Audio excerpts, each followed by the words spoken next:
තියෙනවා අවුරුද්ද පුරාම බලාගෙන ඉන්න. ඉතින් අදත් ඒ වගේ දවසක්. ජපානයේ කිම්හාන කාලේ ලස්සනම මතකයන් අතරින් හැමෝම බලාගෙන ඉන්න ලස්සන රාත්‍රියක් විඳින්න තමයි අද අපි ඇවිත් ඉන්නේ. ඒ තමයි අපේ සිටි එකේ තියෙන ෆයර්වර්ක් ෆෙස්ටිවල් එක බලන්න. ඉතින් අපි ගෙදරින් පිටත් වෙද්දි ටිකක් පරක් වුණා. ෆෙස්ටිවල් එක පටන් ගන්නවා කියලා තිබුණේ 7ට. අපි ලොකේෂන් එකට ඇවිත් කායක පාකින් එකේ නවත්තලා ෆෙස්ටිවල් එක බලන්න වෙන් කරපු තැනට ඇවිදගෙන යන්න ඕන පොඩි දුරක්. ඉතින් අපි එද්දී ෆෙස්ටිවල් එක පටන් අරන්. ජපානයේ මේ ලස්සන ෆයර්වර්ක් ෆෙස්ටිවල් එකට කියන්නේ හනබි කියලා. ජපාන් භාෂාවෙන් හනා කියන්නේ මලට. හී කියන්නේ ගින්න. ජපාන් භාෂාවේ වචන දෙකක් එකතු වුණාම සමහර වෙලාවට ශබ්දය ටිකක් වෙනස් වෙනවා. ඒ නිසා හී වෙනුවට බී වෙලා හනබි කියන වචනය හැදලා තියෙනවා. මේ ගැන ජපානයේ ජීවත් වෙන අය නම් දන්නවා. ඉතින් අහසේ මල් වගේ පිපෙන ගින්න කියන ලස්සන අදහස තමයි හනබි වලින් කියවෙන්නේ.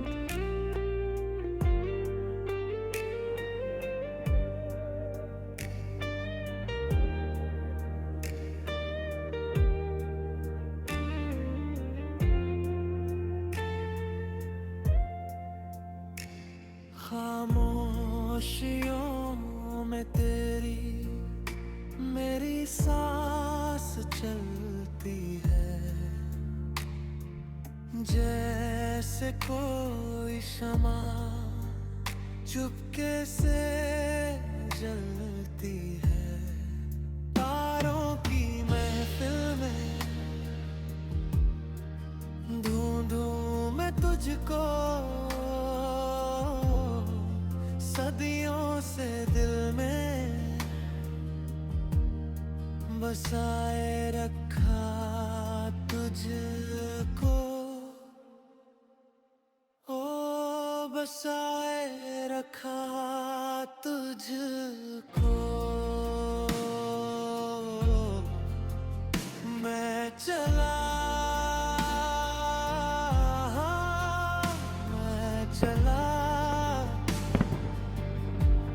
तेरी यादों के साथ. ඉතින් මෙහි හනබි බලන්න එන අය ගොඩක් වෙලාවට කලින්ම ඇවිත් තමන්ගේ පවුලේ අයට වාඩි වෙලා බලන්න තැනක් වෙන් කරගන්නවා. සමහර අය නම් උදෙන්ම ඇවිල්ලා වෙන් කරලා තියෙනවා. විශේෂයෙන් මේ අවට ප්‍රදේශවල ඉන්න අය තමයි එහෙම කරන්නේ. දුරේ ඉඳන් එන අයට කලින් ඇවිත් වෙන් කරගන්න එක ටිකක් අපහසුයිනේ. ඉතින් අද අපි එන්න කලින් හස්බන්ඩ් දවල් ඇවිල්ලා අපිට තැනක් වෙන් කරලා තිබුණා.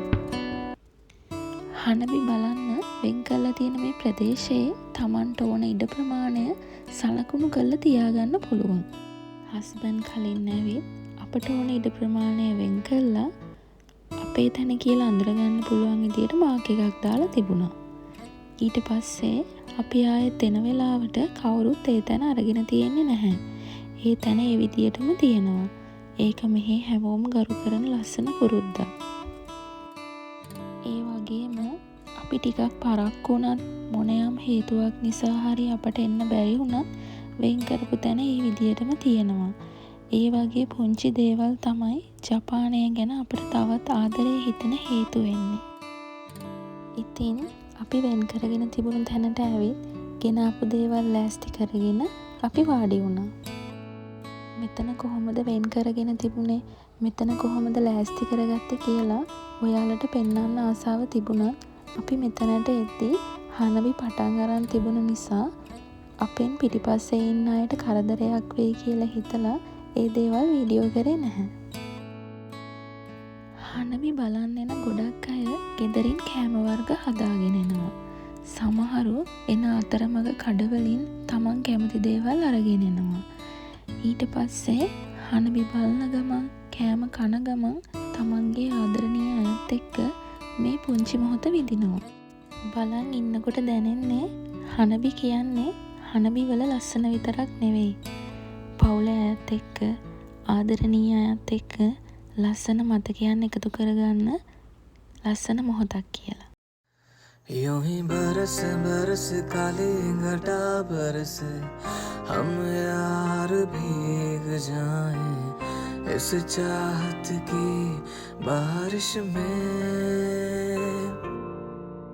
तेरी खुली खुली लटों को सुलझाऊं मैं अपने उंगलियों से मैं तो हूँ इस ख्वाहिश में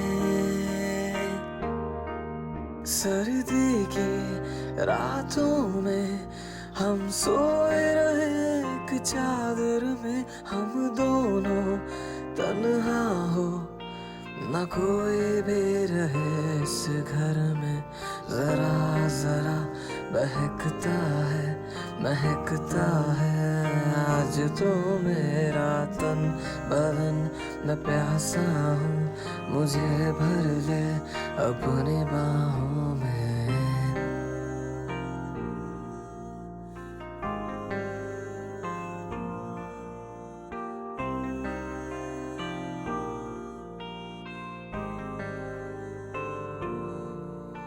जरा जरा महकता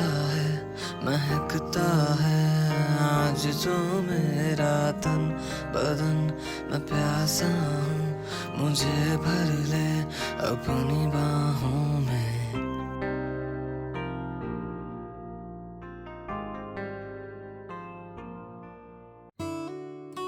ජපානයට ආවට පස්සේ මට වැඩියෙන්ම දැනෙන දෙයක් තමයි මේ රට ඇතුලේ තියෙන නිදහස. කොහේ ගියත් හිත සැහැල්ලුවෙන් ඉන්න පුළුවන්. වටපිටාවේ තියෙන පිරිසුදුකම, මිනිස්සු එකිනෙකාට දෙන ගෞරවය, මේ නිස්කලංක වටපිටාව, මේ හැම දෙයක්ම හිතට අමුතුම සැනසීමක් ලැබෙනවා. ඒ නිසාම මේ වගේ ෆෙස්ටිවල් එකක් බලන්න ආවත් හිතේ තියෙන කලබලයක් නෙවෙයි. හරිම සැහැල්ලුවක්. වටේ ඉන්න හැමෝම මේ මොහොත විඳිනවා. පුංචි ළමයි hina වෙනවා. පවුලේ අය යාළුවෝ එකට ඉඳගෙන කතා කරනවා. හැමෝම තමන්ගේ නිදහසේ මේ මොහොත විඳිනවා. කවුරුවත් කාගෙනවත් හොයන්නේ නැහැ. හරිම නිදහස්. ඒ හැමදේම දිහා බලන් ඉන්නකොටත් හිත පිරෙනවා. ඒක තමයි මේ රට ගැන මම ගොඩක් අගය කරන දේවල් වලින් එකක් වෙන්නේ.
ඉතින් හැමෝම ආසාවෙන් බලපු පැය කහමාරක් පුරාවට තිබුණු හනවි උත්සවය අවසන් වුණා.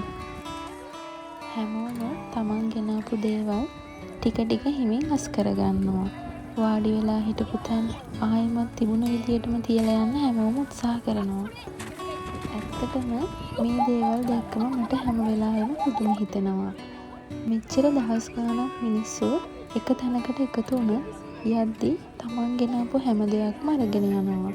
කෑම පැකට් එකක්වත්, බීම බෝතලයක්වත්, කොළ කෑල්ලක්වත් බීම දාලා යන්නේ නැහැ. ඒක නීතියක් නිසා විතරක් නෙවෙයි. මේ රටට මේ පරිසරයට අනිත් මිනිස්සුන්ට තියෙන ගෞරවය නිසා කියලා මට හිතෙනවා. හැබැයි ඒ අතරින් කලාතුරකින් එහෙම නොකරන එක්කෙනෙක් දෙන්නෙක් නැතුවමත් නෙවෙයි. රටක් ලස්සන කරන්නේ ලොකු ගොඩනැගිලි තාක්ෂණය දියුණුව විතරක් නෙවෙයි. තමන් පාවිච්චි කරපු තැන තමන් ආපු විදියටම ආපහු බාර දීලා යන මිනිස්සු නිසා. මේ දේවල් දකින හැම වෙලාවෙම අපේ ලංකාව රටක් විදියට මිනිස්සු විදියට ඉගෙන ගන්න තව කොච්චර දේවල් තියෙනවද කියලා මටම හිතෙනවා. ඉතින් ගොඩක් අය තාම යන්න ලේස්ති වෙනවා. සමහර අය පිටත් වෙලා. අපි හිතුවා තව ටිකක් ඉඳලා යමු කියලා. මොකද මේ වගේ රැයවල් හැමදාම ලැබෙන්නේ නැහැ. මේ හුළඟත් මේ නිස්කලංක බවත් මේ දවසේ ඉතුරු වෙලා තියෙන හැඟීමත් තව ටිකක් විඳගෙනම ගෙදර යමු කියලා. अब खाली है साथ तेरा छोड़ा तन्हाई सारी है दिन भी अब रात है खुशियों को छोड़ के यादें जो बची है दिल को तोड़ दे टूटे हम ऐसे कोई दिन भी अब रात है खुशियों को छोड़ के ऐसे कोई जोड़ा ना पा दिल से बस खुद अब ये दौड़ना आया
දැන් නම් අපිත් ගෙදර යන්න ලෑස්ති වෙන්න කියලා හදන්නේ.